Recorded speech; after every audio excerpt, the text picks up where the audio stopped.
మనసులకు కష్టాలు రావడం సహజం. ఆ కష్టాల నుంచి బయటపడడానికి దేవుడిని లేదా జ్యోతిష్యులను నమ్మడం మన భారతదేశంలో చాలామందికి ఉన్న ఒక అలవాటు. కానీ అదే బలహీనతను ఈరోజు ఉపయోగించి మీ చేతిరేఖలను చూసి మీ భవిష్యత్తు చెప్తానని చెప్పి ఒక జ్యోతిష్యుడు 58 మంది మహిళలను శారీరకంగా వాడుకున్నాడు. ఇలా చేశాడంటే మీరు నమ్ముతారా? కానీ ఇది జరిగింది వాస్తవం. ఈ ఘటన మహారాష్ట్ర నాసిక్లో జరిగింది. ఇలాంటి బోకుగాలు మహారాష్ట్రలోనే కాదు, అడుగడుగున మన మధ్యలోనే దేశవ్యాప్తంగా వ్యాప్తి చెంది ఉన్నారు. ఎందుకైనా మంచిది ఇలాంటి వారితో అవసరం పడితే ఆడపిల్లలు, మహిళలు జాగ్రత్త వహించండి. ఎందుకంటే ఇలాంటి వారు సమస్య పరిష్కరిస్తారని చెప్పి అసభ్యకరంగా మాట్లాడటం, చేతులు వేయటం చేస్తారు. ఇలా వ్యవహరించే జ్యోతిష్యులతో దయచేసి ఆడపిల్లలు అలాగే మహిళలు ముందస్తు జాగ్రత్త వహించండి. మీకు మీ శీలానికి మంచిది.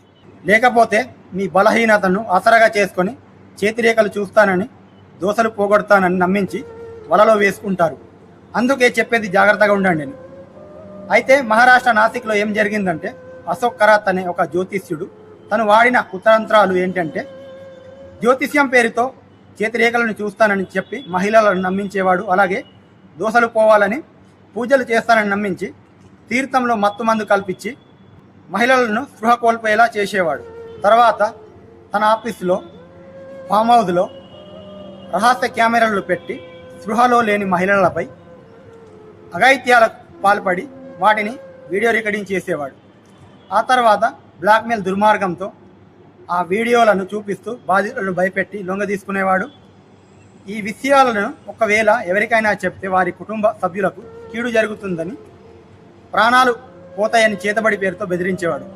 ఇలా దాదాపు 58 మంది మహిళల జీవితాలతో ఈ బోకు జ్యోతిష్యుడు చెలగాటం ఆడుకున్నాడు.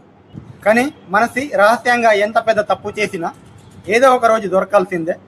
అదే జరిగింది. 58 మంది బాధిత మహిళలలో ఒక మహిళ ధైర్యం చేసి పోలీస్ కంప్లైంట్ ఇచ్చింది.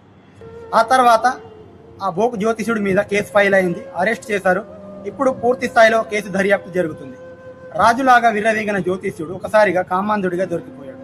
ఈ ఘటన ద్వారా ఆడపిల్లలు, మహిళలు తెలుసుకోవాల్సింది, నేర్చుకోవాల్సింది ఏంటంటే, సమస్యలు ఉన్నప్పుడు జ్యోతిష్యుల దగ్గర వెళ్ళడం తప్పు కాదు, కానీ ఒంటరిగా వెళ్ళడం ప్రమాదకరం. ముఖ్యంగా రహస్య పూజలు అని పిలిస్తే అసలు నమ్మకండి. అలాగే ఇలాంటి మృగాలు మీ కుటుంబాన్ని నాశనం చేస్తామని బెదిరిస్తే అవన్నీ అబద్ధాలు అనుకోవాలి.